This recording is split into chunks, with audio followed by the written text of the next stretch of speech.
C'est trop beau. Regarde, ça fait un animal. Rien. Elle est froide ou chaude? Si je te dis qu'elle est froide, est-ce que tu me crois vraiment? Oui, une chauve-souris.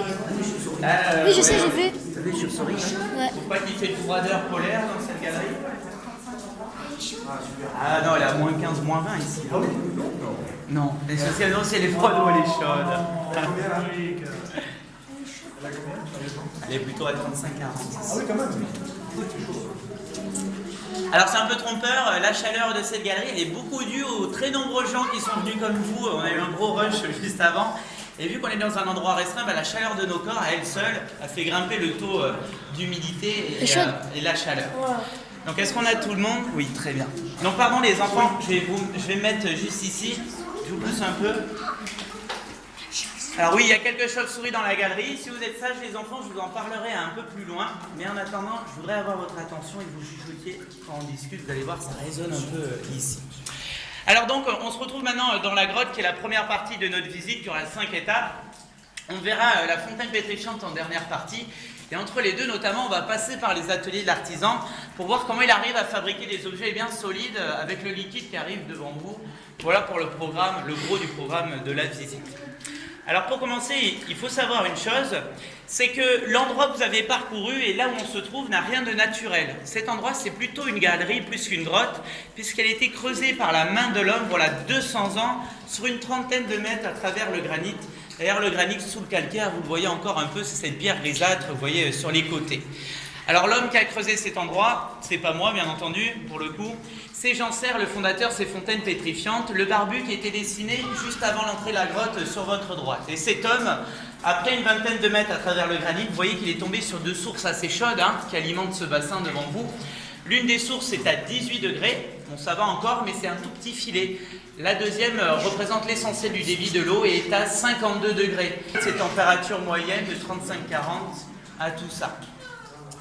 Alors cette eau, d'où elle nous vient? Eh bien au départ ce n'était que de l'eau de pluie qui a ruisselé jusqu'à 3-4 km de profondeur sous nos pieds. À cette profondeur-là, notre pluie a fait la rencontre de magma en cours de refroidissement, magma qui l'a chargé en chaleur, mais aussi en dioxyde de carbone, ou plutôt CO2.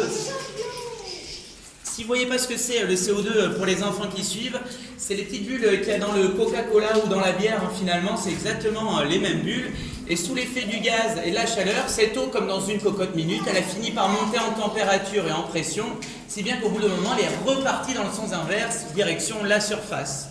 Et durant les 40 années qu'elle a mis pour remonter jusqu'à nous, cette eau, le CO2 qu'elle contenait lui a permis de dissoudre les roches sédimentaires qu'elle traversait, notamment plusieurs couches de calcaire, si bien que quand l'eau nous arrive dans le bassin, c'est une sorte d'eau minérale puissance 10. Puisque quand vous achetez par exemple une bouteille de cristalline dans le commerce, vous avez à peu près 0,3 g par litre de sels minéraux dans cette eau en bouteille.